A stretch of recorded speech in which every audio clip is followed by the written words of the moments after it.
Olá, estamos dando a ela seu quarto, mamãe disse casualmente durante o café da manhã. Eu sorri e disse: Legal, vou começar a arrumar minhas coisas hoje à noite. No dia seguinte, assinei um contrato de locação sem eles. Ela disse assim, mesmo sem confusão, sem desculpas, como se estivesse comentando sobre o clima. Estamos dando a eles seu quarto. Minha mãe repetiu, cortando seu pão com todo o cuidado do mundo, como se não tivesse acabado de me empurrar de um penhasco sem sequer um aviso. Eu tinha 23 anos, ainda morava em casa e trabalhava em tempo integral em um depósito enquanto tentava economizar o suficiente para me mudar sem me prejudicar financeiramente. Cada salário era um ato de equilíbrio, uma parte para economizar, outra para as contas, mas um pouco para ajudar com os mantimentos. E o aquecedor de água que paguei no outono passado? Ninguém parecia lembrar que tinha saído do meu bolso. Eu não estava estagnado, apenas aguardando o momento certo, silenciosamente, como alguém vivendo em um espaço emprestado. Legal. Eu disse. Até sorri o suficiente para mostrar a ela que não estava abalado. Vou começar a arrumar minhas coisas hoje à noite. E esse foi o momento exato em que decidi que estava pronto. Não era apenas sobre o quarto. Nunca é, de fato. O quarto era a última pedra na represa. A gota que finalmente quebrou a ilusão que eu segurava desde o ensino médio. Eu nunca estive realmente em casa naquela casa. Eu era conveniente, como um eletrodoméstico que funciona silenciosamente em segundo plano até parar de ser útil ou ocupar espaço demais. Fui trabalhar normalmente naquela manhã, mas algo dentro de mim já havia mudado. Eu não voltaria. Não para sempre. Não contei a ninguém. Apenas passei meu horário de almoço rolando listas. Encontrei um modesto apartamento de um quarto a 10 minutos do trabalho e paguei o depósito ali mesmo. 6 meses de aluguel adiantados. Eu estava economizando para outra coisa, talvez um carro, talvez um futuro que não parecesse exílio. Mas isso era melhor. Ainda fui para casa naquela noite. Ainda sorri quando minha mãe perguntou se eu poderia levar o lixo para fora. Ainda consertei o Wi-Fi quando caiu durante o jantar, porque minha irmã precisava para a sessão de tutoria online. Mas, na minha mente, eu já tinha ido embora. Naquela noite, comecei a planejar o lento desmonte de tudo que fazia por eles. Comecei pelo gramado. Nos últimos 1 ano e meio, eu cortei a grama, aparei as bordas, limpei os restos. Até as manchas irregulares estavam diminuindo na primavera. Nunca disse nada sobre isso. Apenas fiz o trabalho, silenciosa e invisivelmente, como meu pai costumava fazer anos atrás. Mas quando tive idade suficiente para empurrar o cortador, a tarefa silenciosamente se tornou minha. Ninguém me agradeceu. Ninguém percebeu. Naquele fim de semana, deixei a grama crescer. Já estava alta por causa da chuva da semana anterior, mas eu não toquei nela. Passei direto pelo galpão onde o cortador ficava e fui tomar café como se fosse qualquer outro dia. Quando voltei, meu pai estava parado no jardim da frente, braços cruzados, olhando para a selva verde como se ela o tivesse insultado pessoalmente. Você esqueceu de cortar a grama? Perguntou, já irritado. Dei de ombros. Não, só não estava com vontade. Ele piscou, confuso, como se não tivesse entendido a frase. Bem, vai fazer isso mais tarde? Acho que não, respondi, passando por ele. Tô ocupado. Foi a menor das rebeliões, mas a onda bateu rápido. No domingo à noite, o Wi-Fi caiu de novo. Minha irmã gritou do quarto porque sua tutoria no Zoom tinha travado no meio da chamada. Normalmente, eu reiniciaria o roteador, trocaria o cabo coaxial defeituoso atrás da TV e reiniciaria a rede. Já tinha memorizado o processo, depois de dezenas de falhas no último ano. Mas, em vez disso, fiquei na cozinha colocando chá no copo e fingindo que não a ouvia gritar. Mãe, ela chamou desesperada. O Wi-Fi quebrou de novo. Eu não sei como consertar. Minha mãe respondeu. Onde ele está? Ela retrucou.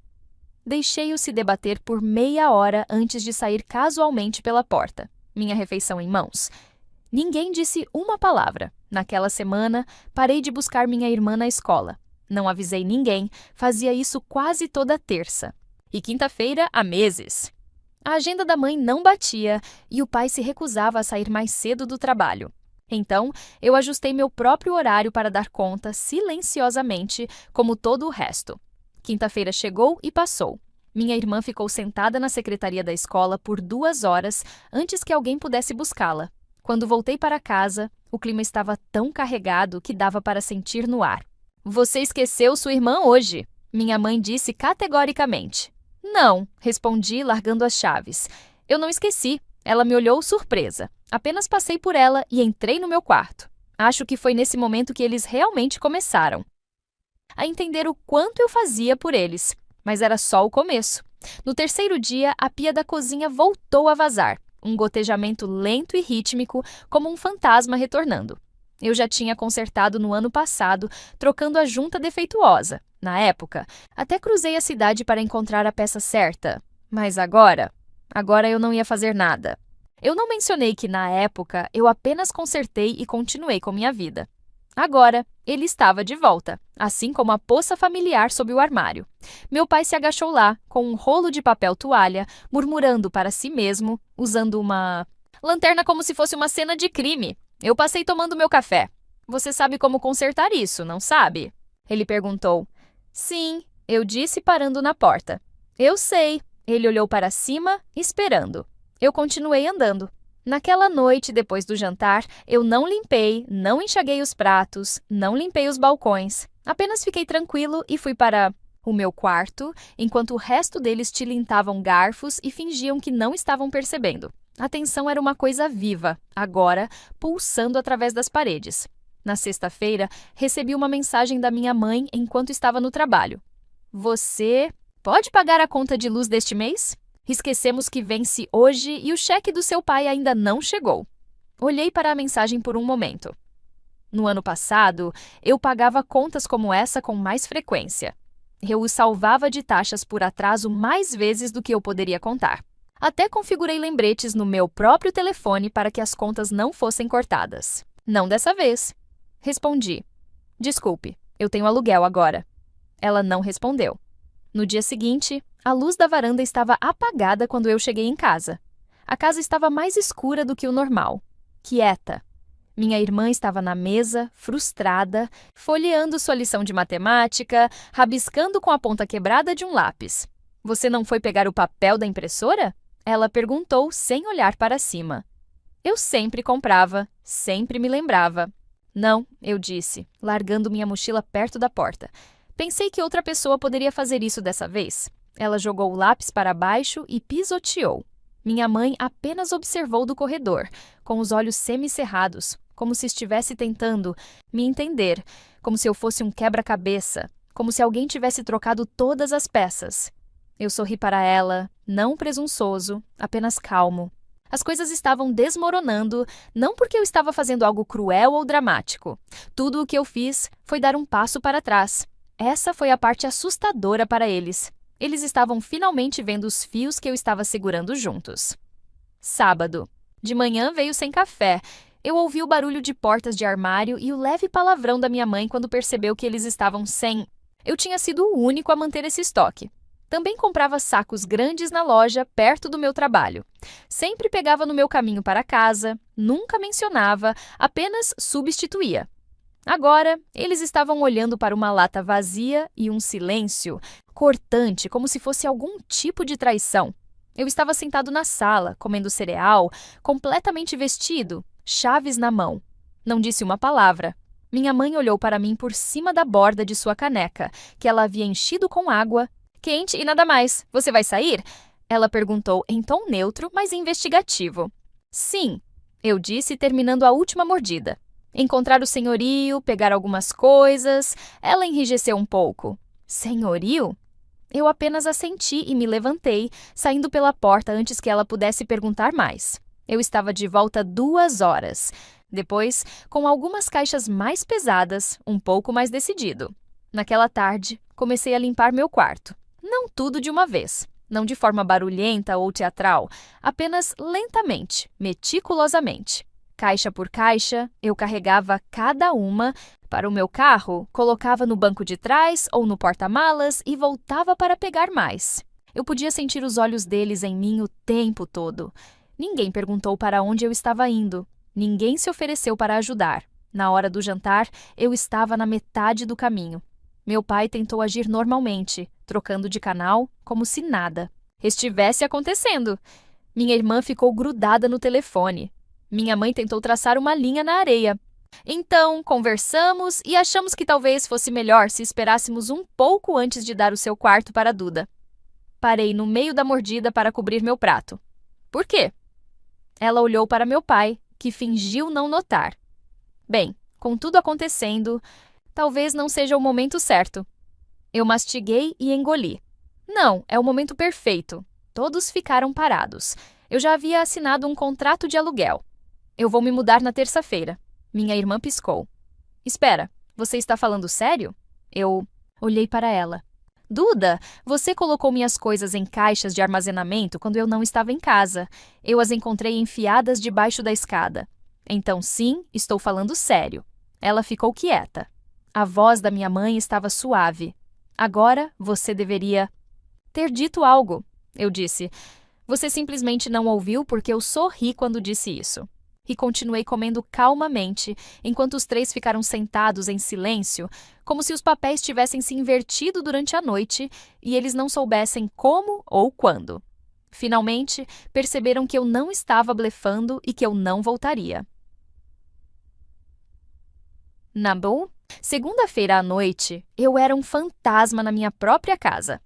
Caixas estavam empilhadas perto da porta da frente, etiquetadas ordenadamente com marcador preto. Utensílios de cozinha, roupas, ferramentas, tecnologia diversa. Tudo o que eu já havia reivindicado como meu já estava no porta-malas do meu carro ou no meu novo apartamento vazio, mas cheio de promessas, a apenas 20 minutos de distância. Mas eu não tive pressa nenhuma. Nenhuma fuga, tarde da noite, nenhuma batida de porta. Eu queria que eles vissem quão silenciosa a casa ficava quando eu não estava.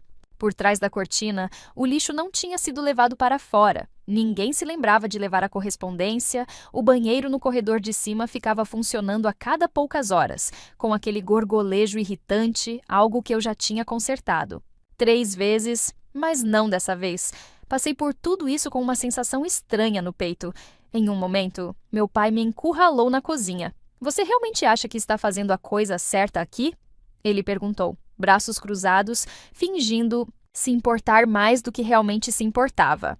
Eu abri a geladeira. Metade das coisas que tinham lá dentro eu comprei na semana passada, um pacote de 6 iogurtes que ninguém tocou além de mim, metade de uma jarra de suco de laranja que sempre desaparecia antes que eu pudesse terminar. Peguei uma água e me virei para ele. Sim, eu disse. Pela primeira vez em muito tempo, ele franziu a testa. Você acha que é fácil lá fora? Contas de aluguel, tudo isso? Eu o encarei por um tempo, demais, então sorri.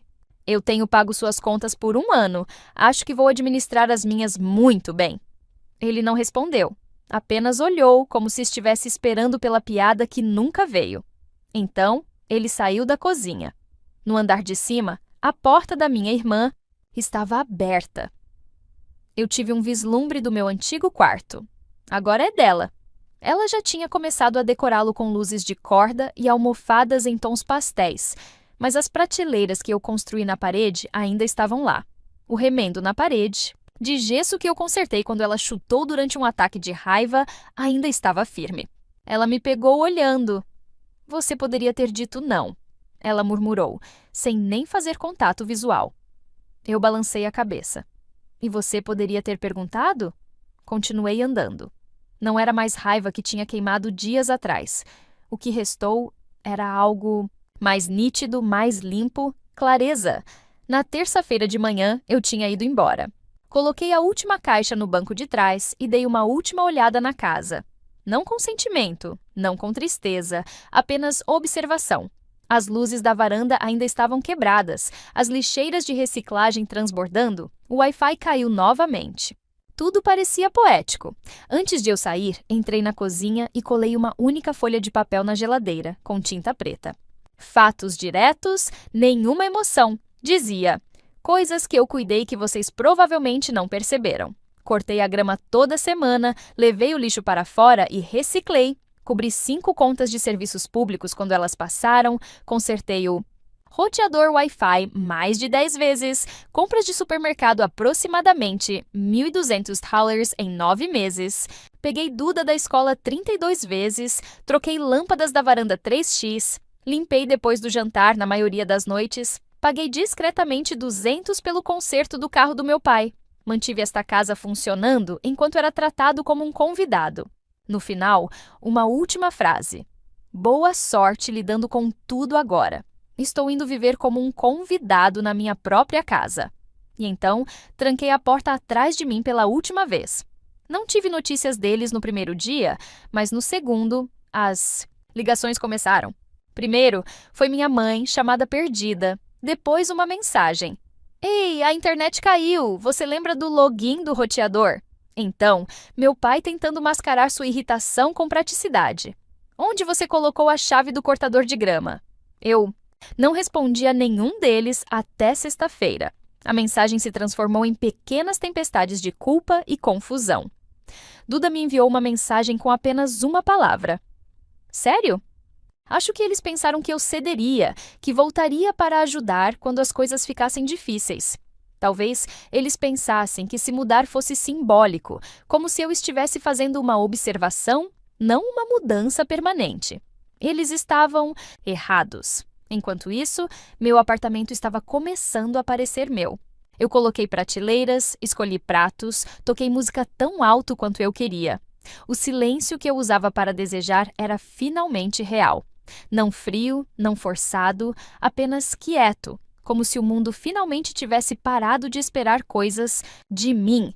Na semana seguinte, minha mãe ligou de novo. Dessa vez, eu atendi. Sua voz estava tensa. Você não tinha que ir embora daquele jeito. Eu não discuti, apenas esperei. Não percebemos o quanto você estava fazendo. Ela continuou. O lixo, as contas, eu não sabia que era tanto. Sim, eu disse simplesmente. Eu sei. O silêncio pairou lá por um segundo, por muito tempo. Duda tem lutado com as buscas da escola, nós dois trabalhamos, e ela não está acostumada com o ônibus. Eu não disse nada. Não achamos que iria desmoronar tão rápido. Isso é porque você nunca viu o que estava segurando, eu disse. Outra longa pausa. Bem, ela disse, tentando se recompor. Espero que você esteja feliz aí fora.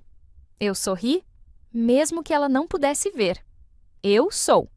E eu era. Os dias que se seguiram pareceram estranhos, como se eu estivesse observando minha antiga vida através de uma janela que eu não conseguia abrir. Duda parou de enviar mensagens de texto depois que ignorei sua última mensagem. Meu pai não se incomodou em ligar novamente, provavelmente orgulhoso demais. E minha mãe, ela enviou algumas mensagens estranhas aqui e ali, sempre envoltas em algo passivo. Espero que você esteja bem. As coisas estão um pouco caóticas aqui. Não estou dizendo que não sentimos sua falta, mas é diferente. Eu nunca respondi, mas continuei ouvindo coisas por meio de amigos em comum, por meio de vizinhos. O gramado tinha crescido de forma selvagem, Duda ganhou mais algumas horas de espera na escola e foi forçada a ir para casa a pé, uma vez, na chuva. A água foi cortada por meio-dia antes que se lembrassem de pagar. As luzes da varanda da frente ainda piscavam, como se estivessem pedindo socorro. Eles estavam se acumulando nas pequenas coisas, nas coisas que achavam que simplesmente aconteciam, as coisas que eu costumava fazer no piloto automático. E a parte engraçada. Eu não estava me gabando, eu nem estava mais bravo, apenas pronto. Me acomodei no meu novo ritmo, comecei a cozinhar para mim, pequenas refeições, nada extravagante. Mas elas tinham um gosto melhor do que qualquer coisa que eu já comi naquela casa. Não porque a comida fosse melhor, mas porque era minha. Comecei a dormir melhor também, sem o assoalho rangendo do lado de fora do meu quarto às 2 da manhã. Nenhuma batida repentina na minha porta pedindo para eu ir até a loja, nenhum zumbido constante de obrigação no fundo da minha cabeça. Apenas silêncio. Silêncio honesto. Uma noite, 1 semana e meia depois que saí, cheguei tarde do trabalho e encontrei um pequeno envelope escondido debaixo da porta do meu apartamento, sem endereço de retorno, apenas meu nome na frente e a caligrafia da minha mãe. Dentro, havia um pedaço dobrado de papel de caderno. No topo estava escrito: Nós não percebemos. Embaixo havia uma lista, não tão organizada quanto a minha, sem marcadores, apenas pensamentos dispersos. O lixo, os passeios da Duda, o Wi-Fi, as compras, o jeito que a pia não para de pingar, a coisa com a luz da varanda, o silêncio. No final, uma frase. Nós não te tratamos como um filho, me desculpe. Foi isso. Nenhum apelo para voltar, nenhuma promessa de fazer melhor. Apenas um reconhecimento. E pela primeira vez desde que fui embora, senti algo mudar. Não em relação a eles, mas dentro de mim.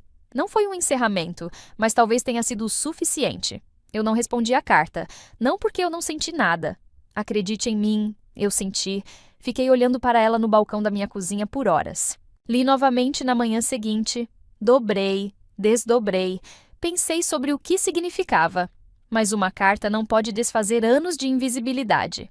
Uma lista rabiscada com tinta não apaga todas as vezes que eu só fui notado quando algo quebrou ou precisou ser pago.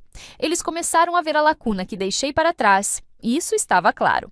Mas agora não era meu trabalho preenchê-la. Na segunda semana, recebi a notícia de que Duda finalmente pegou o ônibus sozinha, embora tenha perdido 2 vezes e teve que esperar na chuva novamente.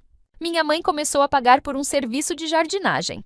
Meu pai aparentemente tentou reiniciar o Wi-Fi e desconectar o modem inteiro por um dia inteiro, derrubando o alarme da casa e sua Smart TV no processo. Eles estavam aprendendo lentamente, desajeitadamente, da mesma forma que você aprende a andar novamente depois de esquecer como usar suas pernas.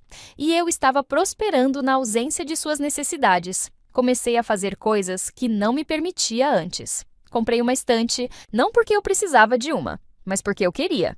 Comecei a comer fora toda sexta-feira, como se fosse um ritual. Eu até me inscrevi para uma aula de marcenaria de fim de semana, algo que eu adiava há anos, porque alguém sempre precisava de um favor, uma carona, um pagamento.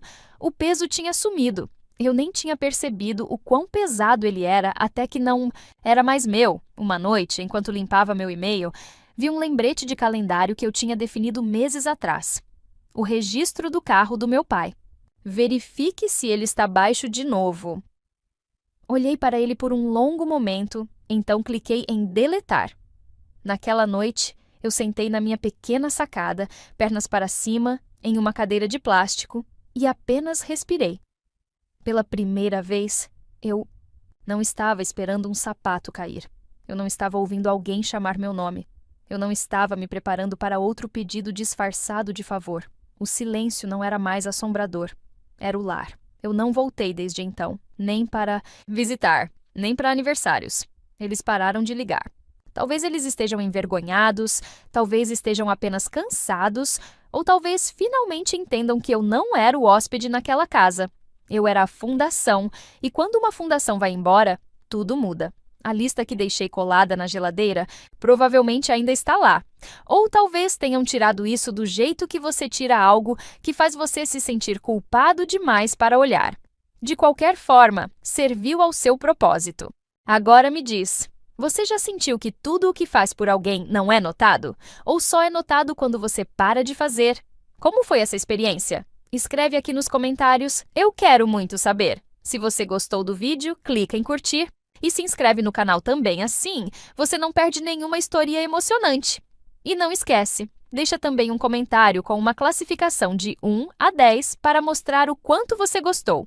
Assista também ao vídeo que agora está aparecendo na sua tela. Até breve!